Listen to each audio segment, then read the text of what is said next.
Let's start with the workshop, and for this, we're going to create a new project selecting the .NET Maui template.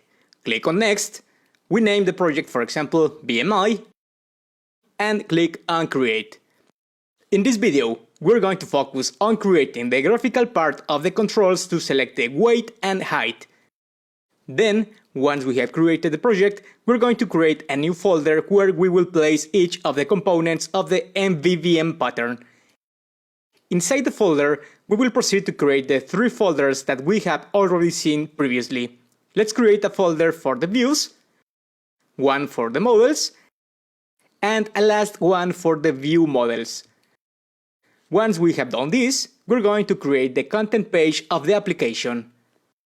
Then we create a content page with XAML format and we're going to call it, for example, BMI View.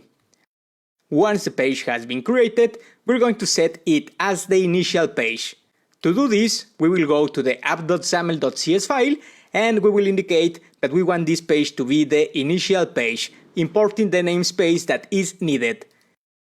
Let's go back to the BMI View file, remove all the content of the page, and let's create three regions to represent each of the sections. We can right-click on the XAML file and we have this option to insert a code snippet, which will allow us to insert a region, to have a better organized code and not to get confused. Let's create a region called, for example, height. Before defining this section, let's go to the main page.xaml file. We're going to use this pair of layouts, copy them, and paste them as part of the bmi.xaml file. Let's close the vertical stack layout tag and also the scroll view. Let's place this region that we have created as part of the vertical stack layout, and later, to give better visibility to the application, we're going to create a gradient in the background of the scroll view.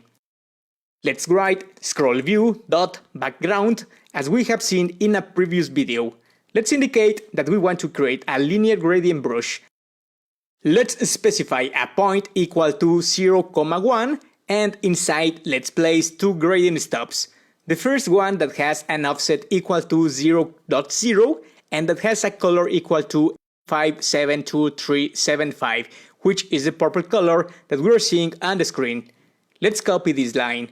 Let's change the color to A594F9 and also the offset to a value equal to 1. Once we have defined the linear gradient brush, let's create the section to select the height of a person. To do this, we're going to create a frame control, inside of which we will specify a vertical stack layout to position first a label control and then the control that will allow us to select the height of a person. Then, we're going to indicate that we want a label control with a size equal to large. We specify a horizontal options equal to center, a text equal to height. We're going to indicate that the height will be in centimeters, and a text color equal to gray. With this that we have done until now, we're going to test the application to see that everything works correctly.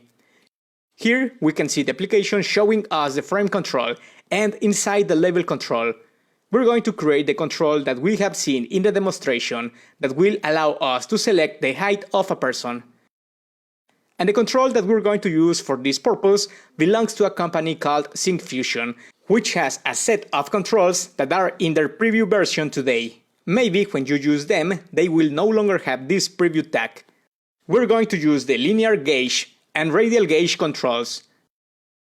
The linear gauge control gives us a nice visual appearance and allows us to select the height and weight of a person.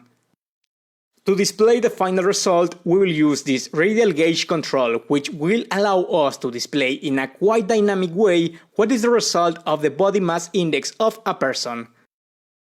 So let's install this package as part of the solution. We right-click on Manage NuGet Packages, and we're going to look for the package called syncfusion.maui.gauges. It is this package that we see here. If it does not appear, you have to select the option that says Include Pre-Release. Select the package and install it in the project. Once the package has been installed, in order to use it, we have to go to the file called mauiprogram.cs And as part of the builder configuration, we have to add the line configure syncfusion core. We have to import the namespace syncfusion.maui.core.hosting so that we can use this method. Once we have done this, we can now use the syncfusion controls. Let's go back to the XAML page and create a namespace so we can use the controls on the page. Let's indicate then xmlns : let's call the namespace gauges, and that is equal to clr-namespace : syncfusion.maui.gauges : and we have to indicate the assembly, which is equal to syncfusion.maui.gauges. With this, we will be able to use the controls of this namespace using this prefix. Once we have done this, let's go to the region for the selection of the height of a person, and inside the vertical stack layout, let's add the control gauge : SF, and Visual Studio shows us the control that we're interested in called SF linear gauge.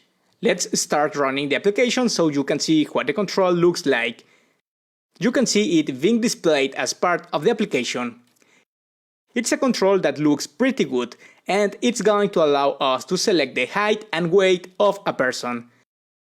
We need to configure some properties of the control. Let's indicate that, for example, we want a margin equal to 0,50,0,0. Let's assign an interval, that is, every how many values a legend will appear on the control.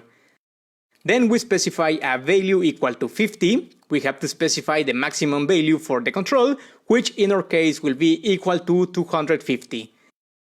Let's also specify a minimum value equal to 25. With the application running, we can see the control being displayed according to the characteristics we have specified. We see a spacing of 50 units between each of the labels. In the linear gauge control, I'm going to copy and paste a few lines of code so you don't see me typing each one, and I'll explain them to you. In the control, we have a property called marker pointers, which will allow us to create a slider in the control in order to select a value. In this case, we are indicating that the pointer is going to be of type linear content pointer. We specify a position equal to cross, an initial value equal to 50.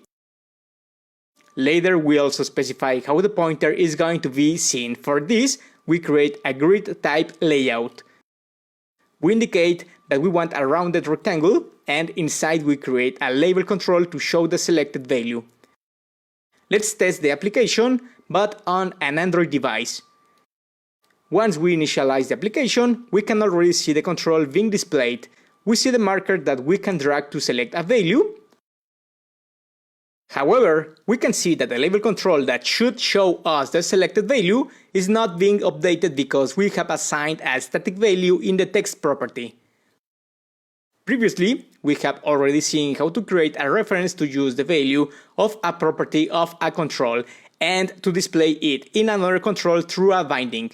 Then, what we're going to do is to remove this static value equal to 50, and we're going to use the value that has this pointer, which is this that we are seeing here, to obtain which is the selected value.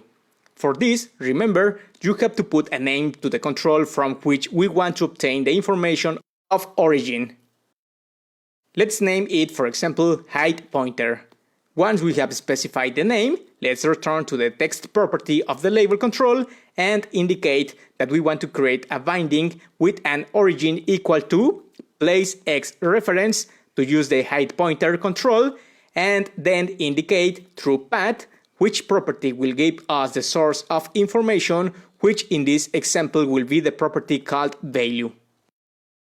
Also, as part of a binding, we have a property called string format, which will allow us to apply a format to the value being obtained. In this particular case, we want to display the values as integers, since they will represent centimeters. Therefore, we're going to indicate this through a pair of single quotes, write a pair of braces, and inside the value 0:0. Let's run the application again to see how this behaves. We already have here the application that is showing us this number. We're going to drag the slider and notice how it is already showing the selected value in the label control. Once we have created the section to set the height of a person, we're going to copy the content of the frame. Since the section to set the weight of a person is very similar, let's copy the frame.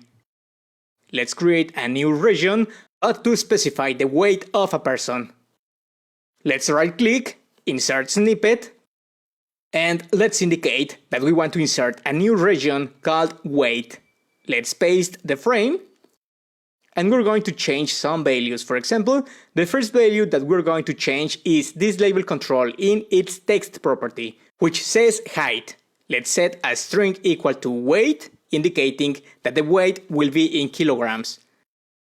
Let's also set a maximum equal to 150 and a minimum equal to 50. In this control we can remove the interval. Let's also change the pointer name from height pointer to weight pointer. And finally, the reference of the binding will be equal to weight pointer. Let's see the changes in the application. And we can already see the pair of sections that will allow us to select both a height and a weight of a person.